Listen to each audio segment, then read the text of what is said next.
Assalamualaikum warahmatullahi wabarakatuh.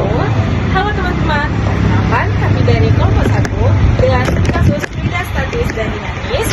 Sebelumnya perkenalkan nama aku Haliza Karunisa dengan NIM F1G2255008 dan rekan saya. Perkenalkan, nama saya Nabila Aurora dengan NIM F1G2250029. Perkenalkan, nama saya Feras Pratama dengan NIM F1G225059. Perkenalkan, nama saya Muhammad Tiara Ramadan dengan NIM F1G225502. Nah, baiklah, jadi teman-teman semua, jadi kami di sini akan menjelaskan tentang studi kasus fluida statis dan dinamis. Halo teman-teman, baiklah di sini saya Muhammad Ilham Ramadan ingin menjelaskan tentang pengenalan fluida statis. Yang pertama, kami akan membahas fluida statis, yaitu fluida yang berada dalam keadaan diam. Studi kasus yang kami pilih adalah tentang tekanan hidrostatis pada sebuah tangki air. Dalam kasus ini, sebuah tangki air memiliki 3 titik pengukuran yang terletak pada kedalaman 0,5 meter, 1,2 meter, dan 2 meter dari permukaan air. Tujuan dari studi kasus ini adalah untuk mengetahui bagaimana tekanan berubah ketika kedalaman bertambah, serta memahami prinsip dasar bahwa tekanan dalam fluida statis dipengaruhi oleh kedalaman, massa jenis air, dan gravitasi. Mungkin selanjutnya yaitu perhitungan dan analisis fluida statis yang akan dijelaskan oleh teman saya selanjutnya. Terima kasih. Baik teman-teman, jadi perkenalan, sebelumnya nama saya Haliza Karunisa. Saya di sini akan menjelaskan mengenai perhitungan dan analisis fluida statis. Pada studi kasus pertama ini, kami melakukan perhitungan tekanan hidrostatis pada ketiga kedalaman dengan menggunakan rumus dasar tekanan hidrostatis, yaitu kami memperoleh hasil sebagai berikut. Pada kedalaman 0,5 meter, tekanan hidrostatisnya adalah 4.900 Pascal.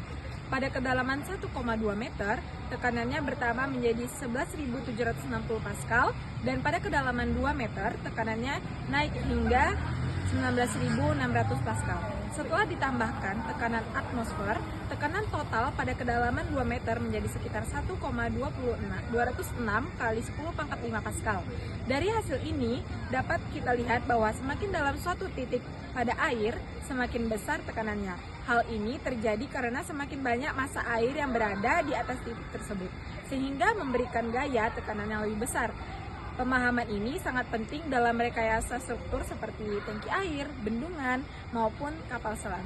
Baik, mungkin segitu penjelasan mengenai perhitungan dan analisis fluida statis dari saya. Yang selanjutnya yaitu pengenalan fluida statis dinamis, studi kasus pipa yang akan dijelaskan oleh teman saya selanjutnya. Terima kasih.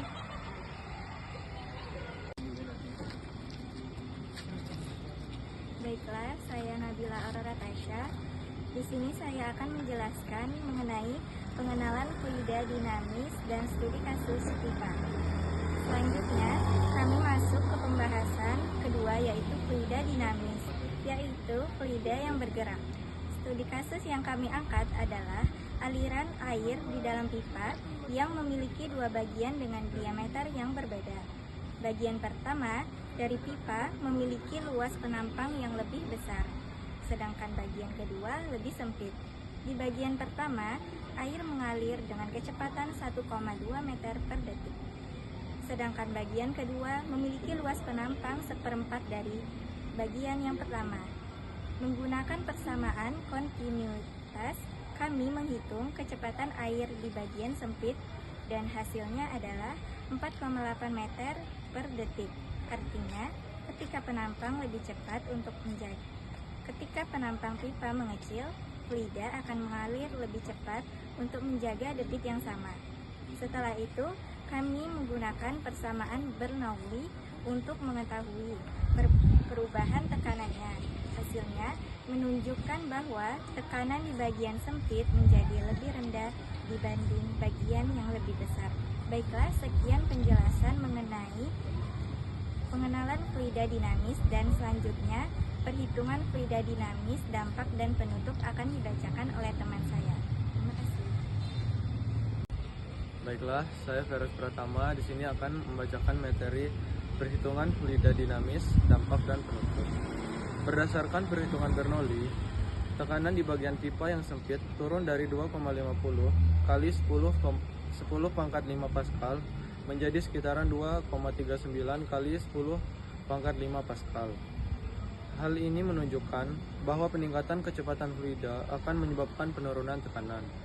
Fenomena ini tidak hanya berlaku pada pipa air, tetapi juga pada berbagai sistem seperti penyemprot parfum, karburator motor, bahkan sayap pesawat. Di dunia industri, pemahaman tentang hubungan kecepatan dan tekanan ini sangat penting untuk mencegah kerusakan seperti kavitasi pada pompa. Sebagai kesimpulan, dari 2 studi kasus yang kami bahas, kami memperoleh 3 hal penting. Pertama, dalam fluida statis, tekanan semakin besar ketika kedalaman bertambah. Kedua, dalam fluida dinamis, penyempitan penampang menyebabkan kecepatan meningkat dan tekanan menurun. Dan ketiga, kedua konsep ini sangat penting dalam perancangan sistem yang melibatkan aliran fluida di dunia nyata. Baiklah teman-teman, jadi cukup sekian penjelasan mengenai studi kasus fluida statis dan dinamis dari kelompok kami. Semoga bermanfaat dan lebih kurangnya mohon maaf. Kami akhiri. Wabillahi taufiq wal hidayah. Wassalamualaikum warahmatullahi wabarakatuh.